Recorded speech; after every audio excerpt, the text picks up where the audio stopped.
Welcome to the Psychology and Physical Training channel.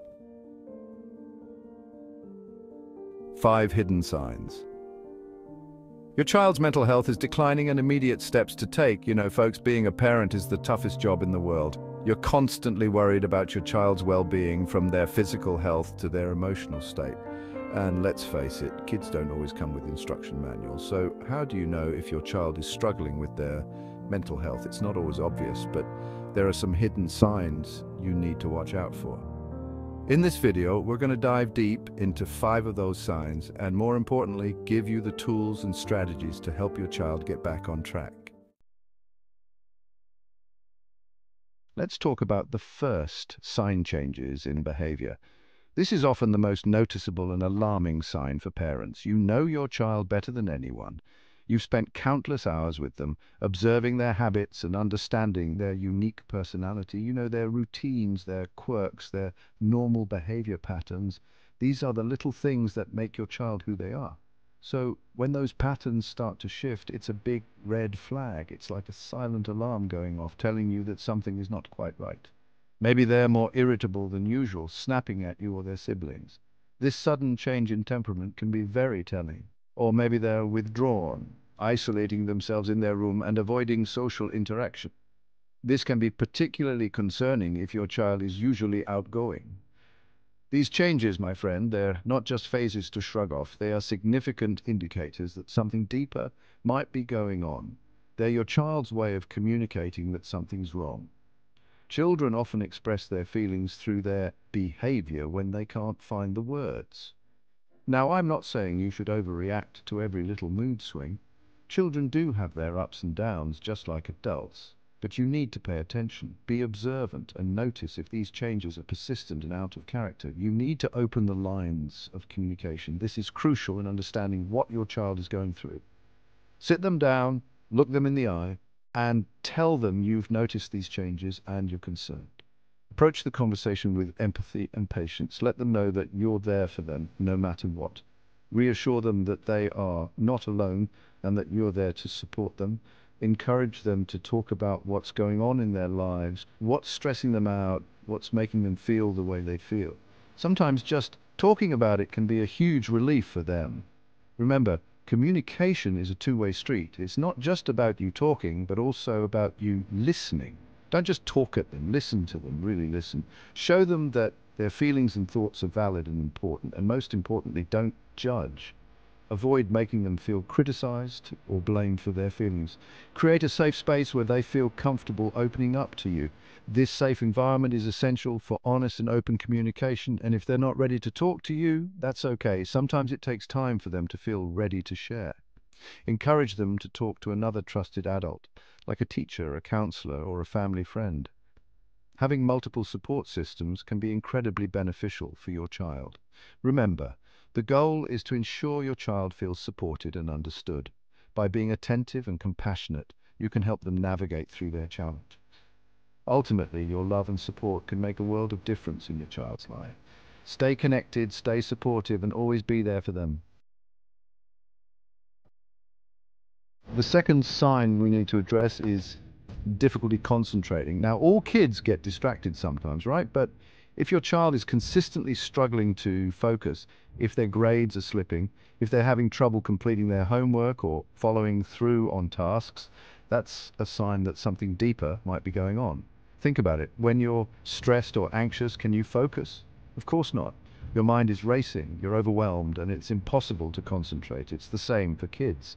When their mental health is suffering, their ability to concentrate takes a nosedive. So what can you do? First, you need to rule out any other potential causes like learning disabilities or vision problems. Once those are ruled out, it's time to address the underlying mental health concerns. Start by creating a structured and supportive environment at home. Minimize distractions, set clear expectations, and establish regular routines. Break down large tasks into smaller, more manageable chunks, and encourage them to take breaks when they need them. Help your child achieve better sleep. Chapter 4, Physical Symptoms. Now, here's the thing about mental health. It's not all in their heads. It can manifest in physical symptoms too. We're talking headaches, stomach aches, fatigue, loss of appetite, the whole 9 yards. Now, I know what you're thinking.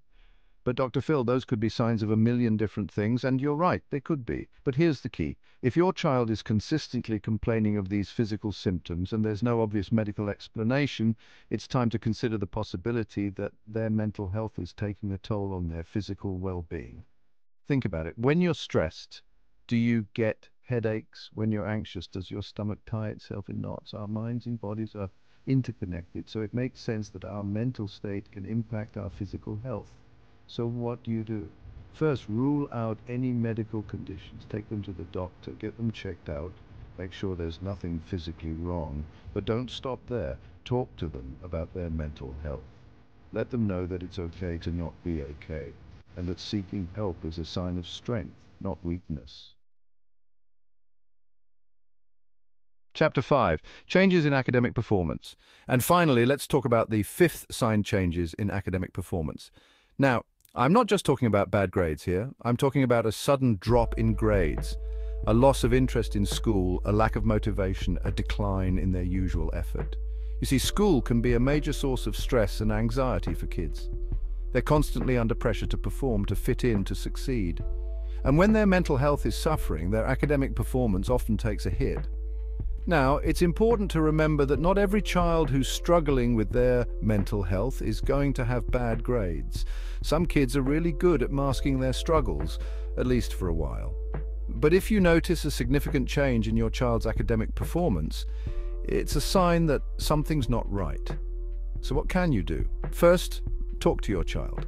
Find out what's going on in their lives, what's causing them stress, what's making school difficult for them.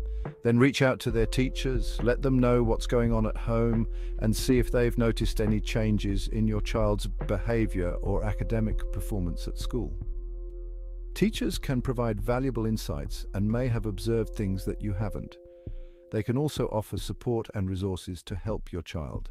Additionally, consider creating a supportive home environment. Encourage open communication and let your child know that it's okay to talk about their feelings.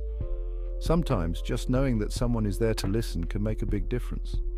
Also, ensure that your child has a balanced routine that includes time for relaxation and hobbies. Extracurricular activities can provide a much-needed break from academic pressures. If needed, don't hesitate to seek professional help. A counselor or therapist can offer strategies to manage stress and improve mental health. Remember, your child's well-being is the most important thing. With the right support, they can overcome challenges and thrive academically and emotionally. So keep an eye on those changes in academic performance and take action when needed. Together, you can help your child navigate through tough times and come out stronger.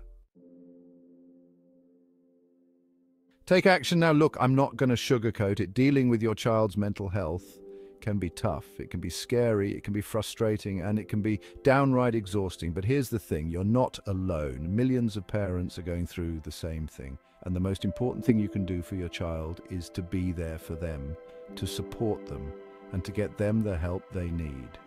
Remember, early intervention is key. The sooner you address their mental health concerns, the better the outcome. So don't wait, don't brush it under the rug, don't tell yourself it's just a phase. Take action now. Your child's mental health, their well-being, their future, it's all worth fighting for.